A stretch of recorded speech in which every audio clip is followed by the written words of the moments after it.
여러분 안녕하십니까? 10월 4일 화요일 오늘 오전 주요 뉴스 한눈에 보고 가시죠. 뉴스 브리핑입니다. 지난주 파행을 거듭했던 20대 국회 첫 국정감사가 새누리당의 국회 복귀로 오늘부터 정상화됩니다. 국회 교육문화체육관광위원회는 국민체육진흥공단 등을 대상으로 국감을 진행할 예정인데 야당은 K스포츠재단 관련 특혜 의혹 등을 집중 추궁할 것으로 예상됩니다. 또 법사위에서는 잇따른 검찰의 비위 문제가 도마에 오를 것으로 보이고 정무위에서는 조선해운업 구조조정과 관련해 조양호 한진해운그룹 회장이 출석할 예정이어서 주목됩니다. 검찰은 시민단체가 미르재단과 K스포츠재단의 모금 과정에 개입한 의혹을 받는 안종범 청와대 정책조정수석과 청와대 비선실세 의혹을 받고 있는 최순실 씨를 검찰에 고발한 사건을 내일 배당해 수사에 들어갑니다. 오늘 예정된 국회 국정감사가 끝난 뒤인 내일 사건을 수사팀에 배당할 예정입니다. 시민단체 투기자본감시센터는 지난달 말 최순실 씨와 안종범 수석, 그리고 미르재단과 K스포츠재단의 대표와 이사들을 뇌물 혐의로 처벌해달라는 취지의 고발장을 검찰에 접수했습니다. 고 백남기 씨 사망진단서를 둘러싼 논란에 대해 서울대병원이 입장을 밝혔습니다.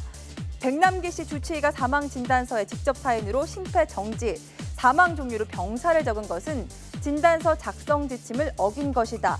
하지만 외압은 없었고 진단서 내용에도 문제가 없었다는 입장을 내놓았습니다. 백 씨 주치의인 서울대병원 신경외과 백선화 교수도 급선 신부전 증세에 유족이 원치 않아 적극적인 조처를 못했고 이런 이유로 병사로 표기했을 뿐이라고 말했습니다. 이에 대해 백남기 씨 유족 측은 전문가의 양심을 저버린 발표라고 강하게 비판했는데요. 기자회견 내용 잠시 보시죠. 백남기 환자분의 가족분들께서는 고인께서 평소 말씀하신 유지를 받들어 환자분에서 발생되는 여러 가지 합병증에 대해 적극적으로 치료받기를 원하지 않았습니다. 원사인으로 급성 경막하 출혈을 기재하고 사망의 종류는 병사라고 한 것은 사망진단서 작성 지침과 다릅니다. 담당 의사에게 어떠한 외압이나 강요는 없었고 담당 의사는 오로지 자신의 의학적 판단에 따랐으며 의료진이 예상한 대로 모든 그런 증상의 변화라던가 이런 게 다 왔는데 본인들이 그렇게 예상을 하셔놓고 이래놓고 병사다 이렇게 얘기하시면 저희 가족들은 정말 받아들일 수가 없고요. 6살짜리 아이를 17시간에 걸쳐 학대하고 사망에 이르게 한 뒤 지신까지 훼손한 잔혹한 양부모. 이들의 구속 여부가 오늘 결정될 예정입니다. 인천지방법원은 오늘 오후 2시 양아버지와 양어머니 또 이 부부와 함께 사는 19살 여성의 영장실질심사를 진행합니다. 경찰 조사에서 피의자들은 숨진 아동이 식탐이 많고 말을 잘 듣지 않아 학대했고 아이가 숨진 뒤 아동학대로 처벌받을 게 걱정돼 지신을 훼손했다고 말했습니다. 또 숨진 아이는 2년 전쯤 친부모와 양부모가 합의해 입양된 것으로 조사됐습니다. 한밤중 경기도의 한 6차선 도로에서 벌어진 일입니다. 미군으로 추정되는 외국인 10여 명이 집단 난투극을 벌였습니다. 시민들은 불안에 떨고 있는데 경찰은 뒤늦게 현장에 도착했고 웬일인지 사건은 서둘러 마무리됐습니다. 신재원 기자가 취재했습니다. 건장한 체격의 외국인들이 6차선 도로 위에서 집단 난투극을 벌입니다. 격하게 주먹질을 하고 아예 도로 위에 대자로 뻗은 사람도 있습니다.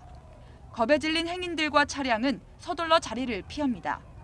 지난 1일 자정 무렵 외국인 10여 명이 경기도 동두천시에서 6차선 도로를 점거하고 난투극을 벌이는 장면입니다. 시끄럽길래 창문 봤더니 흑인 여자가 흥분해서 바꾸고 그 여자 흥분 하니까 뒤에서 남자들이 붙잡고 말리고. 이 외국인들은 인근 클럽에서 나오다가 소란을 피웠습니다. 불안을 느낀 시민들이 2차례나 112 신고를 했지만 경찰은 난투극이 모두 끝난 뒤 도착했습니다. 난동을 부린 외국인 가운데 일부는 택시를 타고 동두천 미 이사단 부대 안으로 들어간 것으로 확인됐습니다.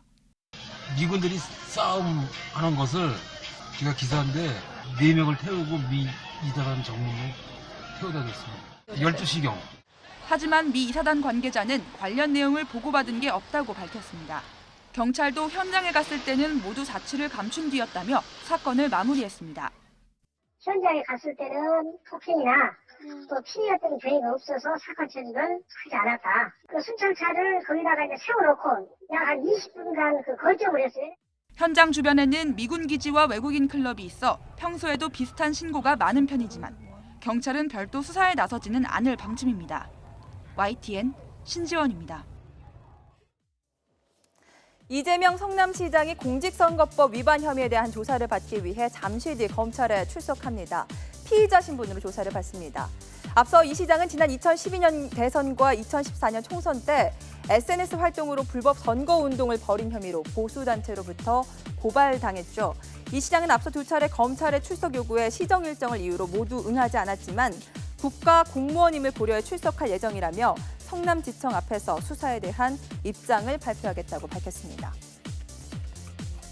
대형 악재를 일부러 늦게 공시했다는 의혹을 받고 있는 한미약품. 이 악재성 공시로 한미약품과 한미사이언스의 주가가 급락했던 지난달 30일.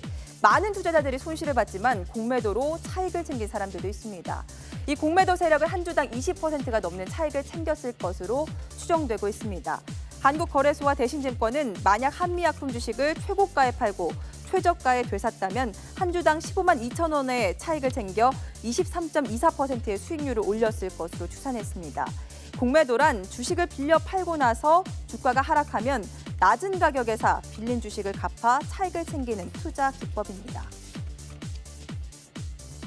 한국석유공사가 해외 자원개발 자산 가운데 절반가량을 축소 또는 매각해야 할 자산으로 분류하고 있는 것으로 나타났습니다.